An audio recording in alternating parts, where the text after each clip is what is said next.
هناك ضربه حره، ادي بتتلعب الكره العاليه، ودي ضربه الراس حتى مش مظبوطه على دماغك.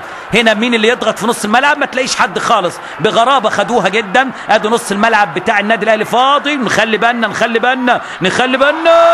والهدف الثاني. مش ممكن يا جماعه اللي بيحصل دوت، مش ممكن اللي بيحصل دوت، مش ممكن اللي بيحصل دوت. ده هدف غريب غريب غريب. ايه اللي بيحصل ده النهارده؟ ده يعني ما عملوش الشكل دوت هناك.